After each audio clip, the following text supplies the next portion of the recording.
بسم الله الرحمن الرحيم. الحمد لله وحده، والصلاة والسلام على من لا نبي بعد. أما بعد، سبحانك لا علم لنا إلا ما علمتنا إنك أنت العليم الحكيم. رب أني مغلوب فانتصر، ربي زدني علما. اللهم نور قلبي بعلمك واستعمل بدني بطاعتك وبارك وسلم. رب اشرح لي صدري ويسر لي أمري واحلل عقدة من لساني يفقه قولي. بسم الله الرحمن الرحیم. د بشپړ منځ د ګروپ قدرمنو او معززو ګډونوالو، السلام علیکم ورحمت الله وبرکاتو. په دې هیله چې جوړ روغ او د صحت جامې به پتن لري. خوشحاله یم چې د تیر په څیر یو ځل بیا ستاسو خدمت ته حاضر سویم او د لمانځه درس درته بیانوم. ګرانو او عزتمنو د ګروپ ملګرو،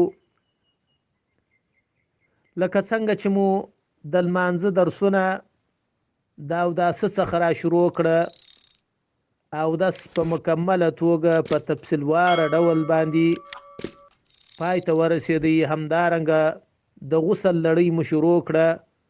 د غسل درسونه، که د غسل فرضونه وه، که سنتونه وه، که مکروهات وه، د الله په فضل سره په ډیر تفصیلي ډول باندې پای ته ورسېدل.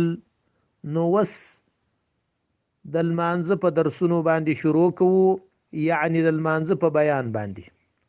تر اوسه مو هغه څه بیانول چې هغه لمانځه ته ضروري وه، چې هغه غسل و او اودس و.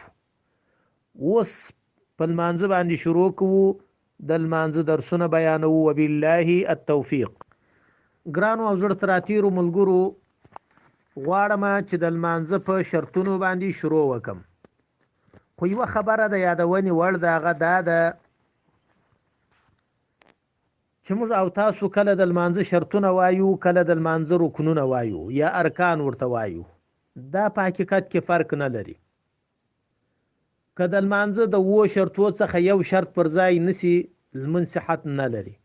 همدارنګه که د لمانځه د 7 ارکانو څخه یو رکن پر ځای نسی، لمونځ صحت نه لري. فرق یې په څه کې دی؟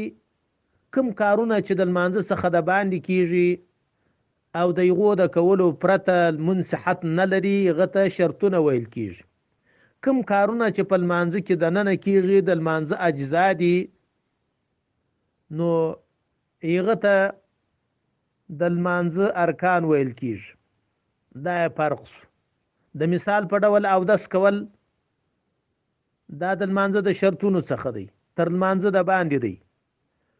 خو سجده کول یا رکوع کول، دا په لمانځه کې داخله ده، نو دې ته د لمانځه ارکان ویل شو.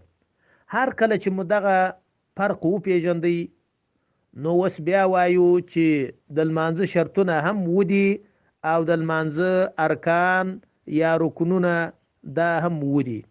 اول دواره د لمانځه شرطونه بیانوو. ګرانو او زړه تراتیرو ملګرو، لکه مخکې چې مو ویل د لمانځه شرطونه 7 دانې دي.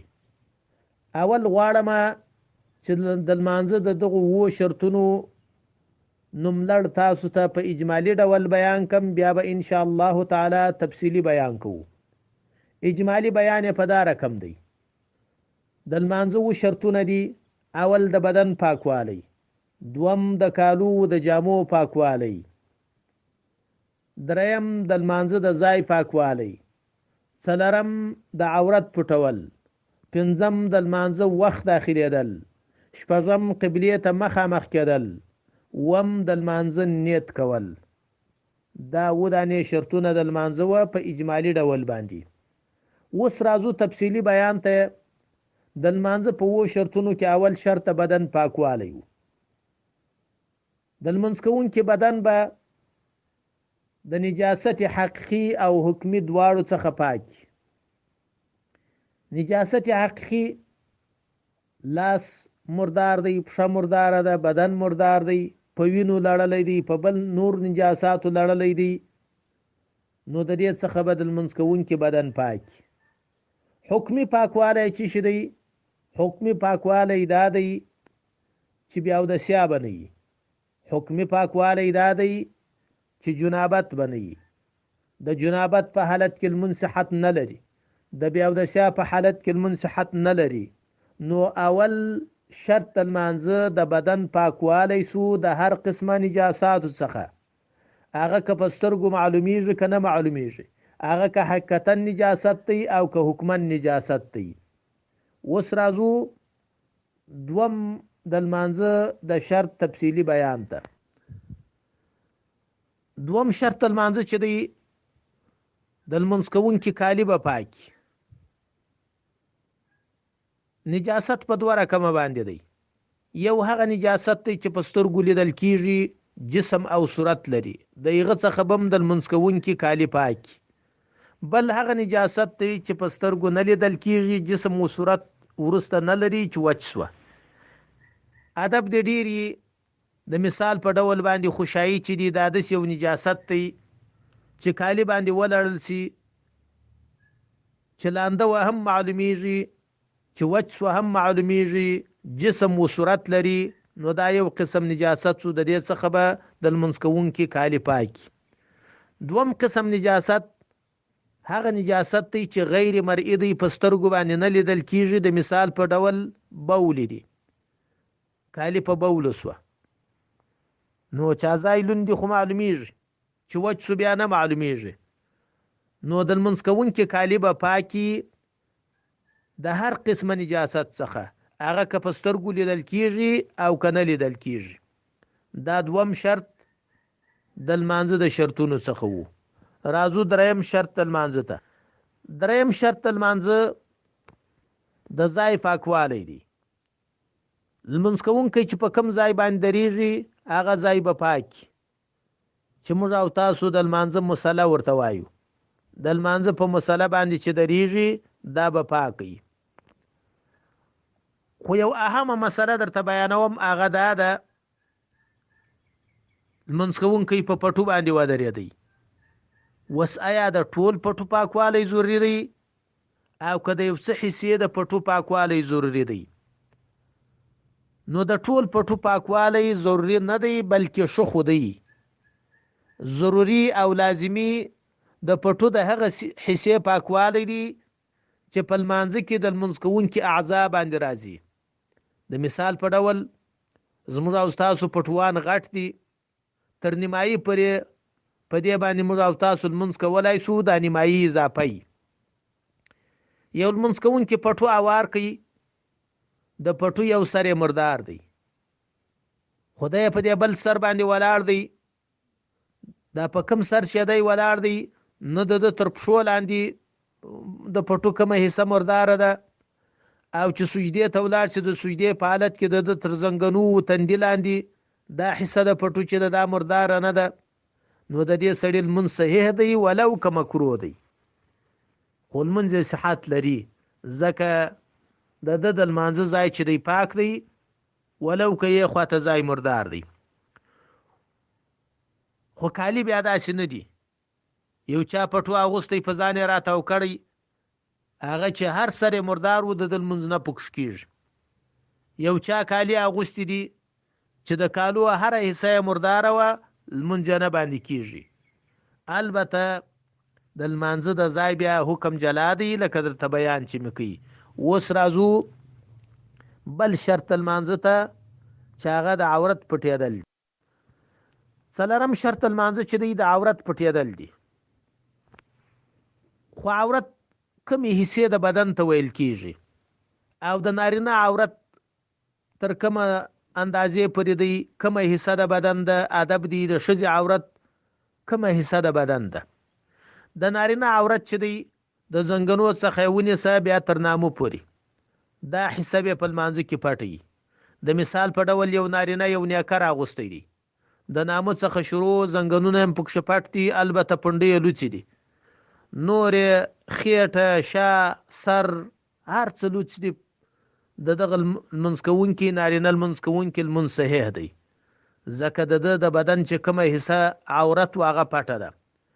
ولو که په داسې حالت کې لمونځ کول مکروه دي چې یو سړی جامه ولري او دی خالی په نیکر کې لمونځ کوي، دی به دا نور کالي ماغوندي، خو بیا هم کې وکوي لمونځ صحیح دی. او د زنانه ادب دی ټول حصه د بدن عورت ده، درې اندامونه یې نه دي عورت، مخ، لاسونه تر ورغو پوري او پښې تر بجلکو پوري. د زنانه که دغه درې اعضا لوڅو په لمانځه کې پروا نه لري، خو د دې څخه ماوره کې هر عضو لوڅه وه او څلرمه حصه د دې د اندام لوڅه وه، لمونځ صحت نه لري. د مثال په ډول بازو یې دی، لاس یې دی، دا څلور حصې که د مړوند څخه ونیسه بیا تر وږې پوري که څلرمه حصه لوڅه وه، لمونځ صحت نه لري. همدارنګه پونډۍ دي، ادب دی د بجلکو څخه تر زنګانه پوري څلور حصې که چیرې څلرمه حصه لوڅه وه، پایڅه یې پورته وه، لمونځ صحت نه لري. حتی که یو زنانه داسې پوړنی په سر کړی وو چې هغه نری وو، باریک وو، د دې ویښتان تر معلومېدل، لمونځ صحت نه لري. او زموږ ډېرې مسلمانانې خویندې د همدې څخه غافله دي، لمونځ په داسې پوړني کې کوي، حتی غم و شادي ته په داسې پوړني کې ځي چې ویښتان یې ګرده معلومیږي. دا ښځه په ګناه کې اخته ده، د سر ویښتان عورت دي، په چا باندې بیا نه ویني. حتی فقهای کرام یو جالبه مسله بیانوي چې زموږ بیخي ور فکر نه دی. هغه مسله دا ده، وای ادب دی ښځه چې سر ژمنځ کې په ژمنځ کې کوم ویښتان وختل، دغه بلا په پردو خلکو باندې نه ویني، دا لا عورت دی. نو خلاصه دا چې د ښځې ټول بدن عورت دی، مګر دا درې اعضا نه دي عورت، لاسونه تر مړوندو او مخ او پښې تر بجلکو پوري. اوس راځو پنځم شرط المانځه. پنځم شرط المانځه د لمانځه وخت داخلېدل دي. د مثال په ډول د ماپښین وخت په پاوبالا 2 بجې داخلېږي، که چا تر دې مخکې لمونځ وکړي، لمونځ صحت نه لري. د سهار وخت چې دی د سپېدو راختلو سره داخلېږي، که چا تر سپېدو مخکې د سهار لمونځ وکړي، لمونځ صحت نه لري. نو د لمانځه وخت داخلېدل دي. دا پنځم شرط د لمانځه وو. شپږم شرط لمانځه چې دی قبلې ته مخامخ درېدل دي. قبلې ته به مخامخ درېږي. که څوک په مسجد حرم د مکې مکرمې کې ولاړ وو، خود به خانه کعبې ته مخامخ درېږي. او که څوک د حرم څخه د باندې وو یا په نورو ملکونو کې وو، پاکستان و ایران و افغانستان نورو ملکونو کې وو، لمونځ یې کاوه، نو بیا هغه طرف ته قبلې ته کوي. نو قبلې ته مخ کول دا شپږم شرط المانځه سو. اوم شرط المانځه چې دی د لمانځه نیت کول دي. د لمانځه نیت وکوي. البته نیت دا د خولې وینا ته نه ویل کیږي، بلکې د زړه قصد او ارادې ته ویل کیږي. لمونځ کوونکی به په دې باندې پوهیږي چې زه د کم وخت لمونځ کوم، څو رکعاته کوم. په خولې وینا ته ضرورت نسته، خو بیا هم کچيري د زړه د نیت سره د خولې وینا ملګری شي نو ډیره ښه ده. لکه موږ او تاسو وایي نیت کوم د لمانځه د زړه د خلاص لمونځ کوم دومره رکعاته د پلانی وخت په دې ازیر امام پسې مخ مې کوي و طرف ته د بیت الله شریفي، دا رقم چې وایو نو دا ښه طریقه ده. په هر حال دا ودانې شرطونه د لمانځه وه چې په تفصیلي ډول بیان سوه. نننی درس مو هم دومره وو، نور به بیا وایو. نور در څخه اجازه غواړم، په الله مسپارم. الله مو کامیابه او خوشاله او سرفرازه ولره.